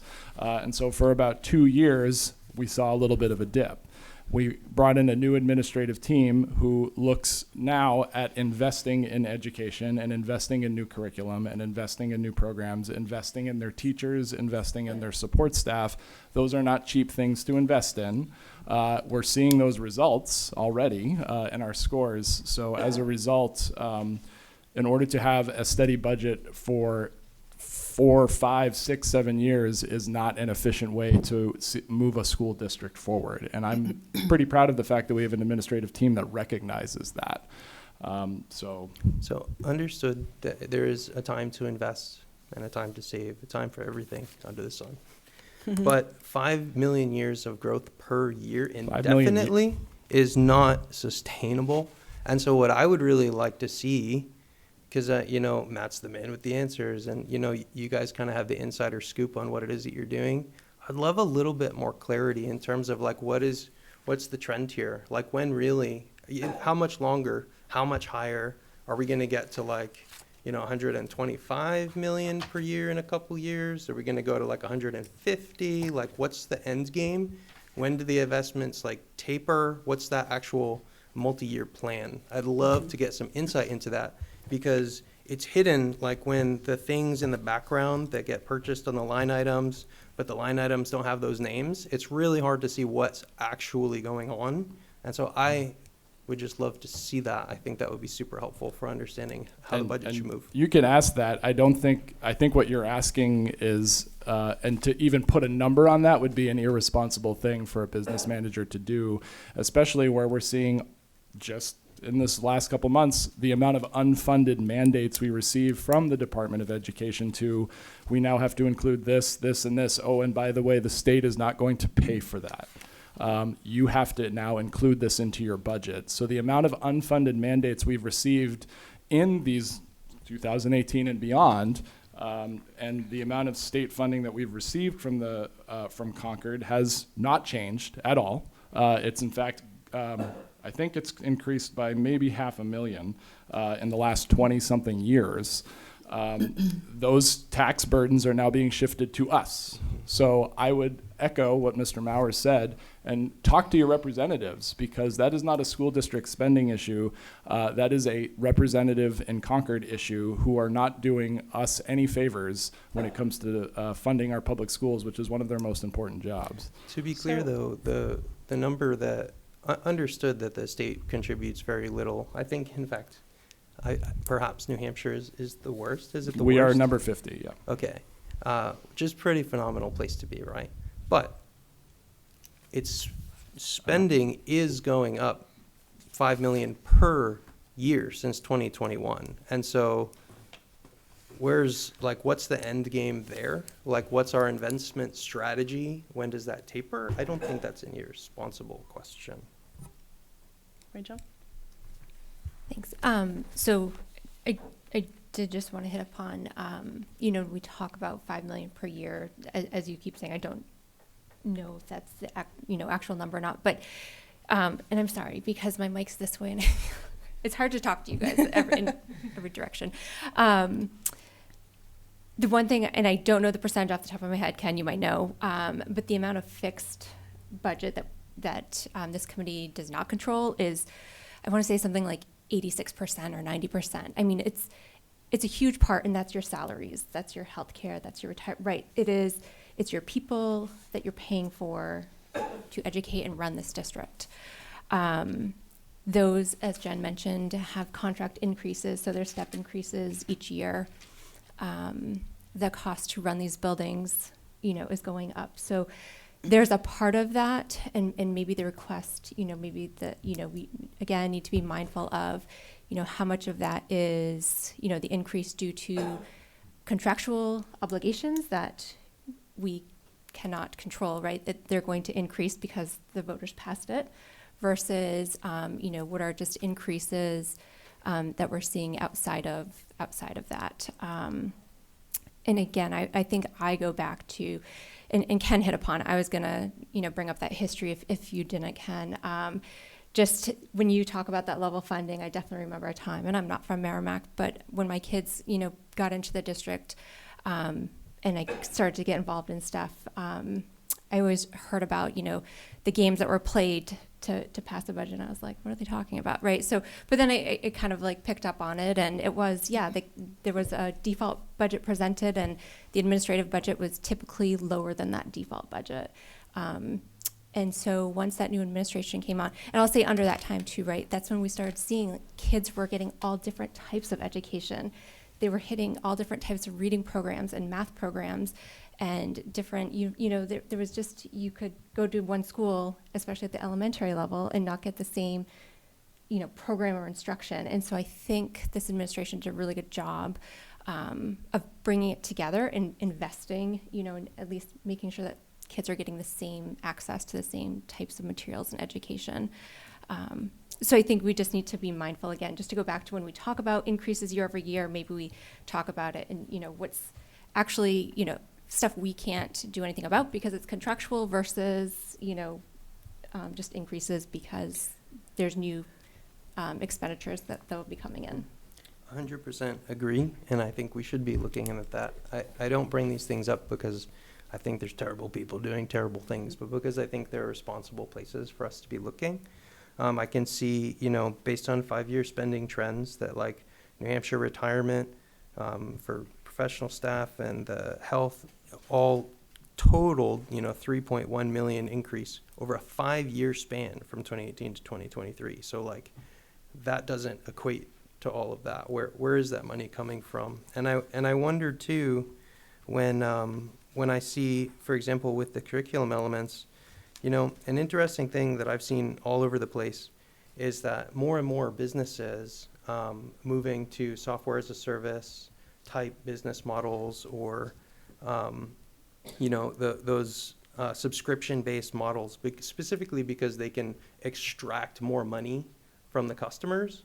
And so I would love to see, as an example, like I know I saw that they're looking right now at the math curriculum, and what do they do, as options for potentially moving to a different math curriculum.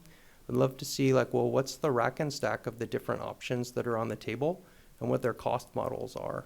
Like which of those have a small upfront fee, but a large recurring fee? Because that becomes, you know, it's like the taxpayer's backpack or the resident's backpack, if we don't like the term taxpayer. You know, like if we're adding weight to that on an ongoing basis because all of the textbook these days are electronic and pay to play and you can't buy it buy it once and be done.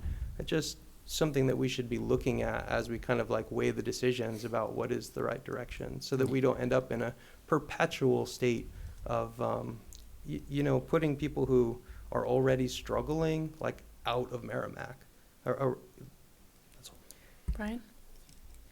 The unfunded mandates, I've heard that more than once, and I've searched everywhere to try to find somewhere where it says these are unfunded mandates by the state, and I can't find them on the DOE's website or anywhere else. I know the Supreme Court is that they heard arguments today about New Hampshire and the state not funding schools properly, and that's going back and forth. I was looking everywhere though, trying to find, because I heard it from the school board. I've heard that term so many times, and I can't seem to find any hard information on the state forcing stuff down our throat. I found recommendations, but nothing that's an actual mandate to do something.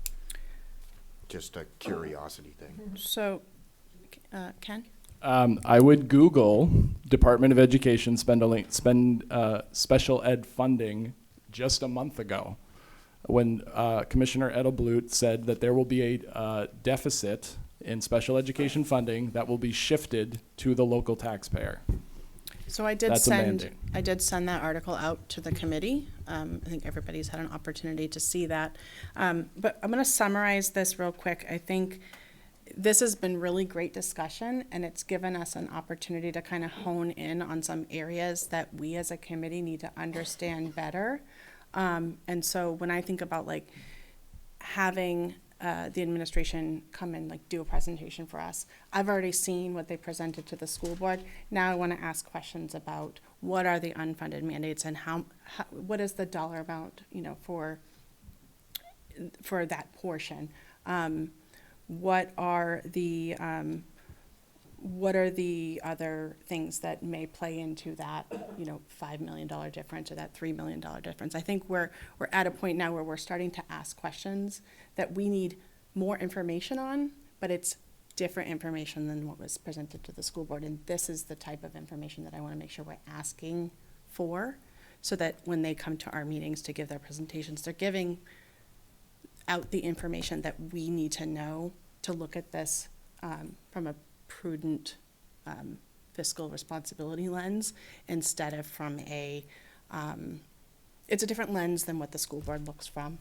And so I think these are good questions, good conversations, and I'm hearing at least pockets of information that we want to hear more about. Chuck? Well, before we close this cursory examination of downshifting costs to the community, we should all be aware of the statewide property tax, often referred to as SWEP, statewide education property tax. The state gives us about 5.7% of our state of our property tax contribution to education, but it's just a shell game because they never collect the money, nor do they distribute it. It never even leaves the community. They essentially charge us 5.7% on our property tax and then give it back to us and claim that it's their contribution to education for Merrimack. But it comes entirely from the town of Merrimack, not from the state, even though it's called a statewide education property tax. That's a considerable chunk of money. And then, of course, there is Continental Boulevard, which our representatives have apparently voted to accept for the town of Merrimack from the state. The state wants to give it back to us. Well, it was always a state road, but now they want to downshift that cost for themselves. So it's going to cost us about $550,000 a year in maintenance costs for Continental Boulevard that wasn't ours. And where does that come from? Well, it comes from the property tax, largely, and so forth. We have simply nibbled on a few acorns. The state has been downshifting and downsizing responsibilities to us for 40 or 50 years. And in the last 20, it's gotten pretty aggressive. And yes, that's why we are suffering here. Not just us, every town in New Hampshire is suffering. But somehow or another, when the voters go to vote at the school district meeting, because the school district, by order of the legislature, can only acquire funds from the property tax. They have no other means of revenue. And so property tax pinches people, and they take it out on the school district by saying we can't afford to spend any more money. How often I've heard, I can't afford to live in Merrimack. Well, I can't afford to live in Cambridge. I can't afford to live in Manhattan. I can afford to live in Merrimack, and I'll bet most of the people that crab about it probably can afford to live here as well, because they got value for their property tax. Their properties increase in value. It is a complex scheme that is guaranteed by the Constitution of the state of New Hampshire to be fair. And none of us thinks it's fair when it's happening to us.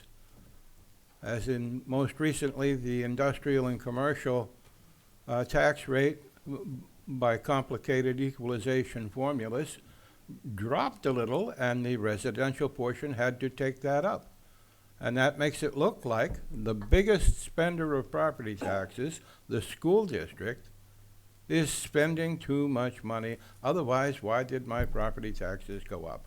Well, they went up because they're guaranteed by the Constitution to be fair and equitable across the board. That's industrial, commercial, and residential. We don't think about the industrial and the commercial portion, and they don't vote. We're the only ones that have the ability to vote if you're a registered voter. So it is always a minority of a minority that makes the decisions for the future of the town of Merrimack based upon questionable information that is too inconvenient for them to truly be informed about and care about their community. Okay. One other area that I wanted to learn a little bit more information about is the surplus that the district has been carrying for the last several years. And I've heard a lot of numbers kind of thrown around.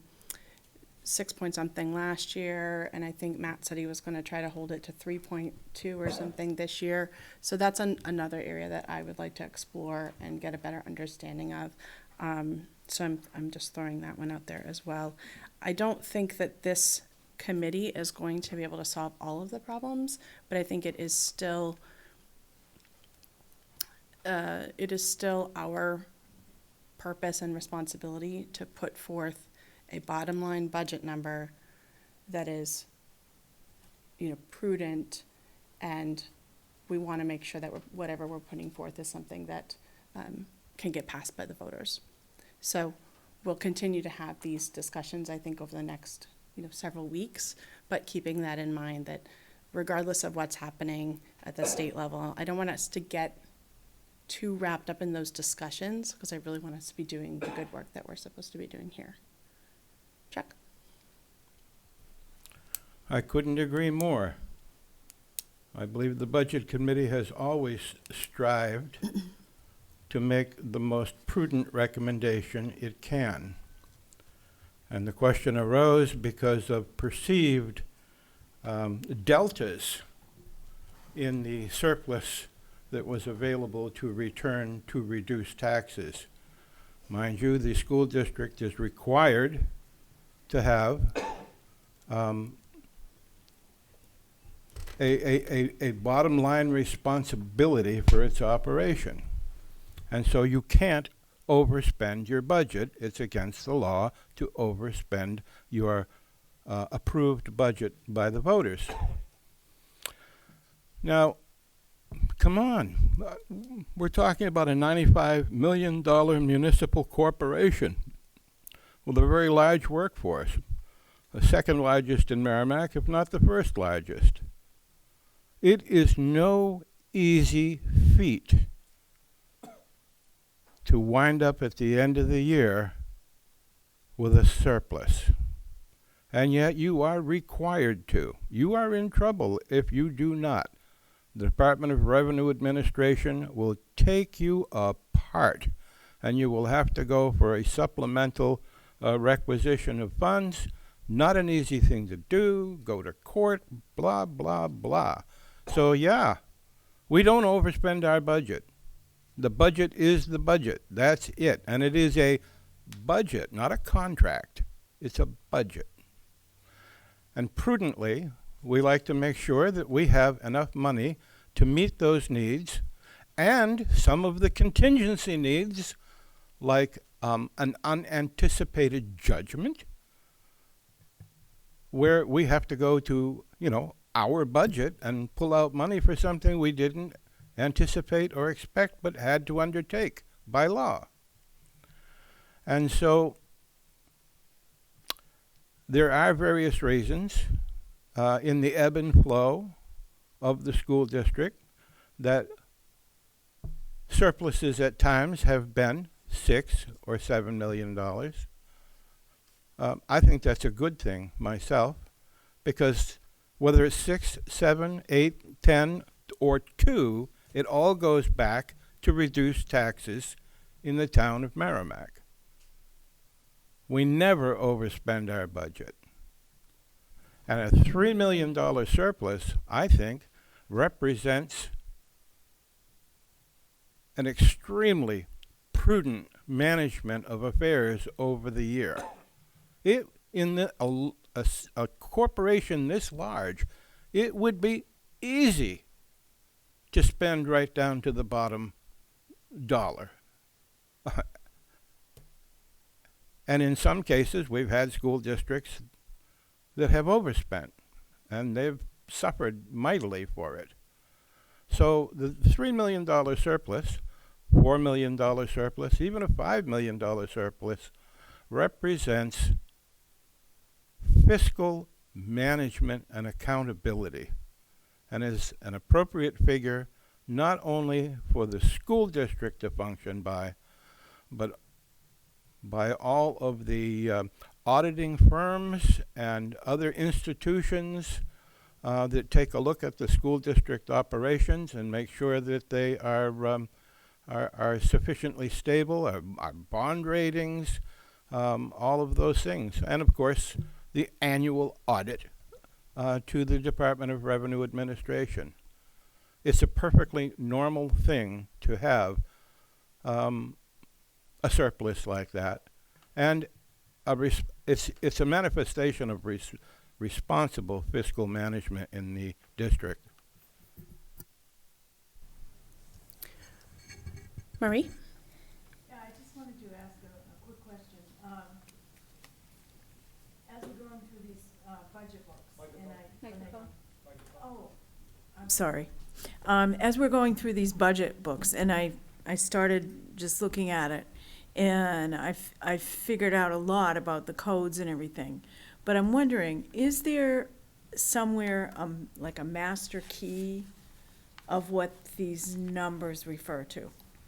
So that question was asked at our last meeting. Oh, okay. And I did follow up with Matt to ask him to provide that to us. Okay. And I forget exactly which of the two school board meetings it was, but he started in one of his commentaries, he started to kind of break out and explain it a little bit. So I think it exists. even if it exists in his head, and we just need to get that, get that Yeah, from I him. heard the part where he was talking about the object and the unit Yeah. and I wrote that down, but I mean the actual numbers. Yeah, and he was saying like, if it ends in 001, it's this. Yes. Yeah, so that is the decoder, I think, Yes. Anthony called it Yeah, at I the want the last decoder meeting. ring. Yeah, yeah. So yeah, I will follow up with that request again. Yeah. Anything else? Any other, before we wrap up this portion of our agenda? Gina? I was Good just job. going to ask the agenda item of proposal for student representative. I wasn't sure what that agenda item was. That's our next item. Okay. Gina? Just more of a note for requests for information from the committee members. If we do want to have the ability to send questions to the liaison teams, let's all communicate to each other when we actually schedule, the liaison heads, when we actually schedule those meetings, so that we all have advance notice of when we need to get our questions in for what specific department.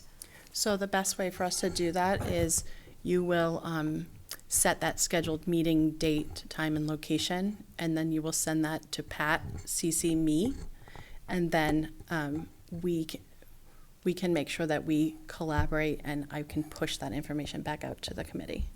That's going to be posted on a chart on the school district website. You'll see liaison team meetings will all be posted on the school district website, and we can send it out as well. So I think that's a good reminder that we do need to let Pat know when we schedule these meetings as Yeah. well. I actually really love the suggestion, and I love the spirit of teamwork here, that we all kind of want to, work together to communicate and to share information. I think that it's going to make a big difference for us this year, I think, efficiency-wise. Anthony? Just really quick, Marie, your question, the decoder ring on the departments, the meeting on the school board meeting on the 4th at 36:30, that's what you're looking for. That has the decoder ring, 36 minutes and 30 seconds. He describes it, where you can find that. That commentary. But not with all the numbers. I think he points at where you can find that, right?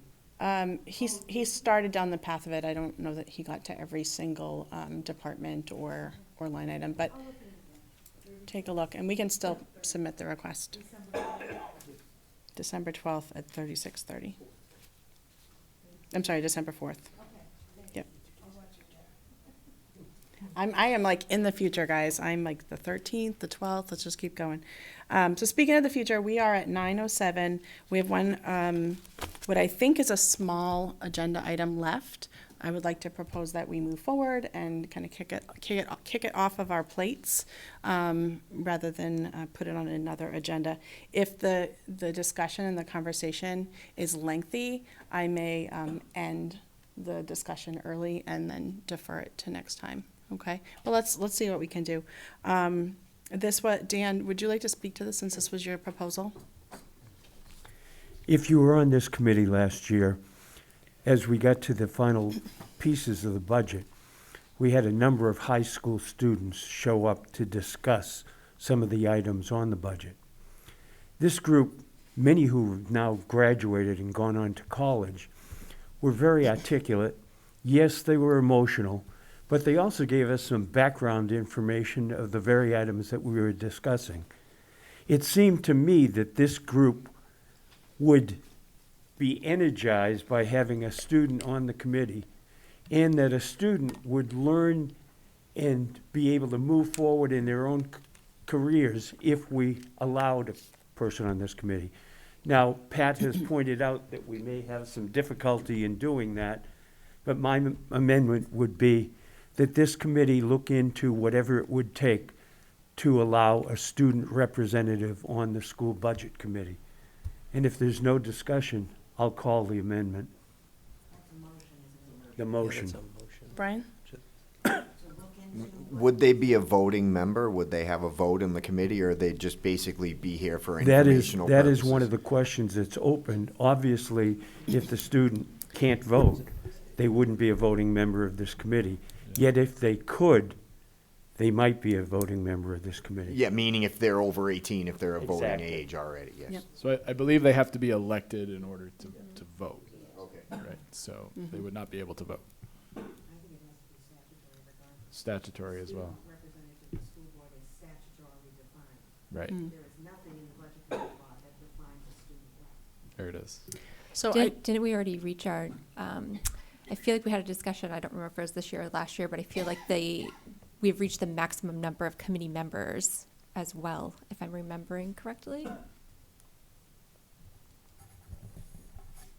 This committee was established by a warrant article, and in the warrant article, it said 12 members. So that's where it is. And the voters voted the committee. By statute, we have a school board liaison, and there is an alternate by statute for the school board. That's it.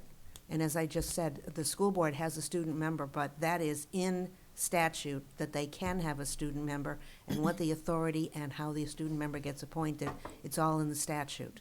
There's nothing in our 32 for a student member to this committee. It's certainly worth looking into. And could we put forth a warrant article per se to add that or to change A that? warrant article to change a statutory committee? No, No, okay. not to give it a student rep. That's just defined by the statute. So then would our other option, if we're at the maximum number of members, our other option would be what, to reduce the committee by a member at large and instead put a student? Is that kind of,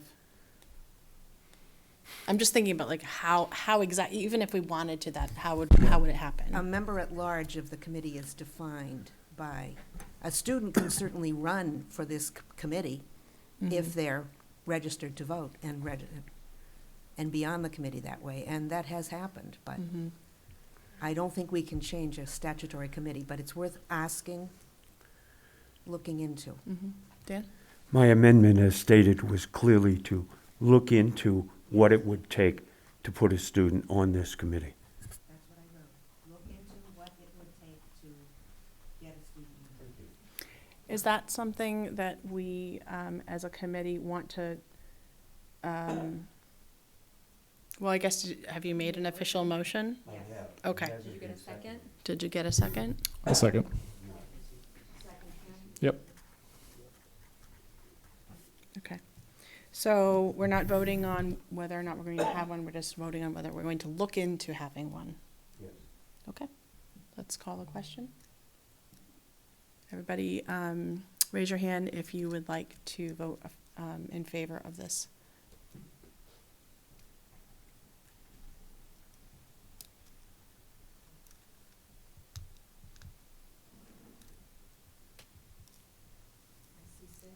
Seven.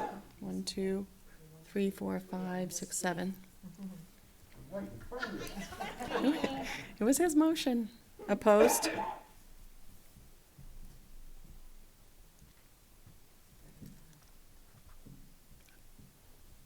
Abstain, anyone? We're good? All right. All right, so that was the last item on the agenda.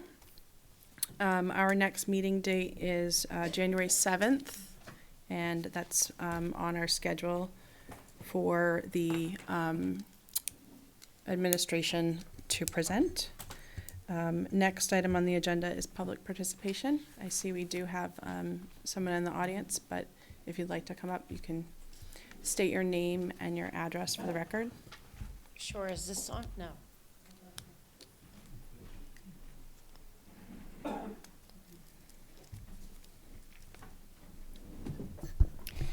I am Representative Wendy Thomas. I live in Merrimack. Just came to watch because I know I work at the state level, and we've already had meetings about the budget, the upcoming budget, and it is going to be brutal. Originally, I had heard that it was going to be cut by $189 million. And that is a direct result of the tax cut to the interest and dividends, which has come to fruition. However, when I left a meeting last week, I heard that there is an intention to cut the budget by 500 million, which is going to be very, very devastating to New Hampshire. The other thing that this board should specifically know is that there's an LSR, which is a preliminary bill. That's the term for it, LSR.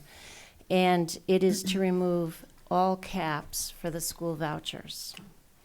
That means that anyone who applies, no matter what your economic background is, if you're very, very wealthy, you would get the school vouchers.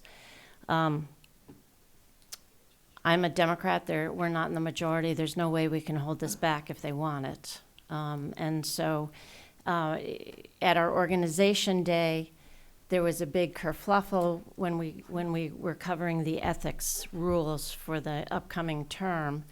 And what I gathered was that some people who have daycare centers and or are planning to start charter schools were upset about a part in the ethics where that said they couldn't vote if they were going to benefit financially from the vote. That's a very clear indication that the school voucher cap is going to be removed. So we all need to pay attention. I'm going to try to come to these meetings just to listen. But you guys have got your work cut out for you. For sure. So, Thank you. Thank you.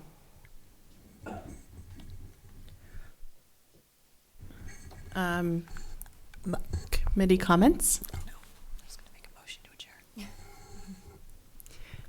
All right. I'll entertain a motion to adjourn. Gina?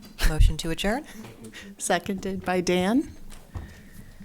Meeting adjourned at 9:15.